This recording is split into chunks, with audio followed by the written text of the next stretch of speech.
अब ये समझाइए ना आदिल साहब के बजाय एक मामला जो फंसा हुआ बहुत लगता है, सॉरी मंसूर जाफर साहब, न्यूक्लियर का। अब कल नेतन्याहू ने तो साफ जाहिर उसके अच्छा उसके अज़ाइम और वाजे हो गए कल के इंटरव्यू से। उससे तो पूछा कि 60 मिनट्स में कि जी जंग खत्म होगा, देखा जंग बिल्कुल खत्म नहीं हुई है जी। फिर पूछा कि यार ये न्यूक्लियर डस्ट का करना क्या है, तो वो हंसते हुए मौसूफ ने फरमाया कि यार वहां से जाओ और निकाल के ले आओ, बस ये करो और क्या करो। आज ये ट्रम्प भी कह रहा है कि वो ईरान ने मुझे बताया है कि ये शराब ले जाओ, ये हम तो लेके ही नहीं जाते, आप आओ और आप निकाल के ले जाओ। जाहिर ईरान इसकी तरदीद करता है। देखिए इसमें आपको कोई बीच का रास्ता क्या नजर आता है कि एक तरफ अमेरिका की पोजीशन के ना सिर्फ ये कि उसको एटम बम नहीं बनाने देंगे बल्कि न्यूक्लियर टेस्ट भी लेके जाएंगे, खुद निकाल के लेके जाएंगे, और दूसरी तरफ ईरान कहता है यार अभी ठहरो, अभी तो इसमें बाद में बात करेंगे ना, क्या हो गया इसका, इसमें कोई बीच रास्ता निकलेगा नहीं निकलेगा? देखिए जी, जो चीज एक यूनिफाइड स्टांस नजर आता है वो तो इसराइल और अमेरिका का आपको मालूम है कि वही धमकियां नेतन्याहू दे रहे हैं, और उसी आपको याद होगा उसी के गिरदोपेश डोनाल्ड ट्रंप साहब ने ये बात कही कि जो उस जगह के करीब भी जाएगा हम उसे निशाना बनाएंगे, हम उसे तबाह बर्बाद। तो इससे यानी उनके जहन पर जो है खौफ सवार है, खासतौर पे कि हम न्यूक्स नहीं बनाने देंगे। ईरान तो सर पीट रहा है कि हम न्यूक्स नहीं बनाना चाहते, उसके अलावा जो चीजें हैं उस पर बात कीजिए। लेकिन क्योंकि इस वक्त इन्होंने न्यूक्स का एक हवा खड़ा करके ये सारा मेला सजाया था जंग का, अब इनसे कोई ऐसी चीज अपने अवाम को दिखाने के लिए बाकी नहीं है। अब ये कभी तो उस न्यूक्स की डस्ट को जो है वो ट्रॉफी बना के या उसका कोई ऐसा चीज बना के अपने अवाम के सामने रखना चाहते हैं कि ये देखिए जी मैं ओबामा से बड़ी डील जो है, ओबामा से बड़ी तबाही जो है वो करके आ गया हूँ, और ये अब आप इसका इनाम हमें दीजिए और हमारा जान खलासी कीजिए, हमें मिड टर्म इंतखाबात तक जो है आप चलने दीजिए या आगे बढ़ने दीजिए। अब ये वो सिचुएशन है जिसको अपने दाखिली कंजम्पशन के लिए इस वक्त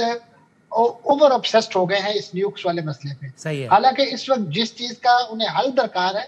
वो असल में आबनाए हुर्मस का मसला है, जिसमें उनका ब्लॉकेड, और उसकी वजह से इस वक्त जो दुनिया में हाहाकारी मची हुई है उनकी नजर उस तरफ नहीं जा रही है। आज अरामको के जो चीफ हैं, जो सेक्रेटरी जनरल है, उनका जो बयान है उसके मुताबिक उन्होंने कहा कि अगर यही सूरत हाल रही मंडियों में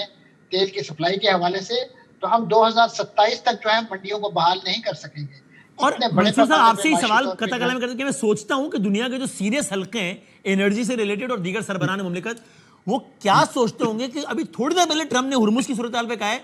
कि यार एक लिहाज से तो बड़ा अच्छा हो गया है कि देखो ना अभी लुजियाना आते हैं, टेक्सास आते हैं, अलास्का आते हैं, हम लोगों से तेल वेल लेके जाते हैं, तो ठीक ही हो गया है, कोई इतनी गड़बड़ नहीं है। तो ये सारे हल्के क्या सोचते होंगे कि यार इस आदमी ने बड़ा गर्क करके भट्टा बिठा के ये कह रहा है कि इन अ वे अमेजिंग ही हो गया, अच्छा ही हो गया, ठीक है यार।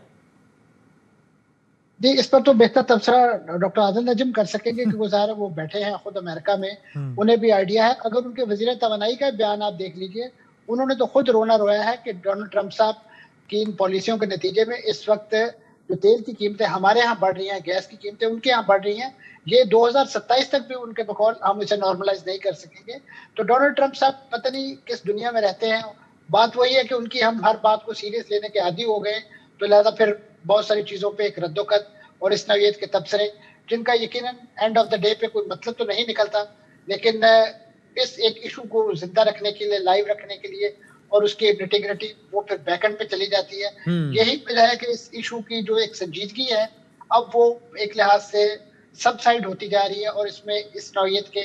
मज़ाहिया पहलू, इस नौयत के बगैर संजीदा पहलू जो है उस पर इस वक्त तबसरा नगारी और बहुत सारी उभर के सामने। ठीक है सर, ये आपने जो कहा आदिल साहब, ये मंसूर साहब के हर चीज को अब पॉलिटिकल लेंस से भी देखें, शायद वो ट्रंप के कुछ बयानात भी अभी थोड़े पहले ने भी कहा I am ready to take a bullet, मैं तो अब ये सारा शायद कहीं ना कहीं इंतखाब आदिल साहब हसरत है कि शायद वो हमारे यहाँ पाकिस्तान में जब इलेक्शन करीब आते हैं तो ओ मैं मर जाऊंगा, मैं मार, ये शायद उसको उस लेंस से भी देखें कि अभी इलेक्शन करीब है तो भाईजान अब जरा उसमें भी सवार हो गए कि ओ मैं मर दूंगा। बट वसीम एक इजाजत दीजिएगा, वो 2 बार बुलेट ले चुके हैं ना, उस पे यहाँ बड़ी बहस होती है कि वो बुलेट असली थे या कैसे थे, लेकिन एक बार तो उसका असर भी पड़ा ना इलेक्शन। जी बिल्कुल सही, और वो इलेक्टोरल पॉलिटिक्स में रिफ्लेक्ट हुआ वैसे। सो ये मंसूर साहब इसको आप क्लोज करें, ये मशरिक़ वुस्ता के लेंस से देखिए कि वहां की हद तक आपको क्या लगता है, आज ईरान और सऊदी अरब की के दोबारा हम मनसबों की बात भी हुई है, तो आप यानी क्या बतौर मजमू, I am not over simplifying it, कतई नहीं, लेकिन बतौर मजमू ये कहना ठीक होगा कि बहरहाल मशरिक़ वुस्ता माइनस यूएई या एक आध और मुल्क, बाकी ईरान के मामला अब बहरहाल उतने खराब पेचीदा नहीं रहे जितने आज से कुछ दिनों पहले थे। मंसूर साहब। जी, इसमें कोई शक नहीं, काफी सारा पानी जो है वो पुलों के नीचे से गुजर चुका है और अब सऊदी अरब समेत दीगर जो जीसीसी कंट्रीज हैं, उन्हें कम से कम ईरान के हवाले से वो जो एक लॉन्ग स्टैंडिंग ग्रज कह लीजिए या घुमा गुस्सा था, उसमें काफी हद तक जो है वो कमी दिखाई देती है और खासतौर पे एक नजरिया जरूरत के तहत भी हो सकती है या एक जेन्युइन चेंज ऑफ हार्ट भी हो सकती है। लेकिन मैं समझता हूँ कि इस वक्त जो जियो पॉलिटिक्स जीसीसी की डेवलप होनी है आने वाले दिनों में, उसमें जाहिर है ईरान का जो एक ओवरराइडिंग रोल है उससे इनकार नहीं किया जा सकता। यही वजह है कि एक ऐसा वर्किंग रिलेशन इस वक्त सऊदी अरब समेत दीगर जीसीसी कंट्रीज, उसमें वही बात माइनस यूएई जो है वो डेवलप करना होगा।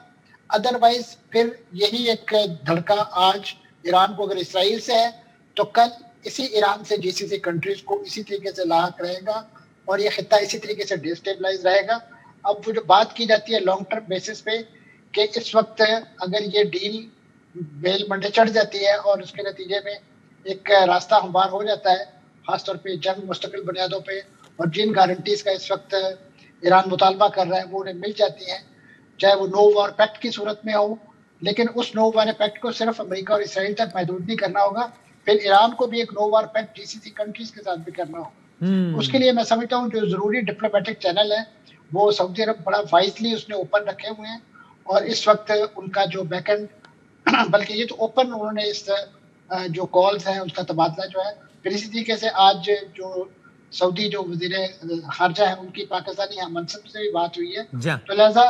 ये बात तयक्कुन से कही जा सकती है कि इस वक्त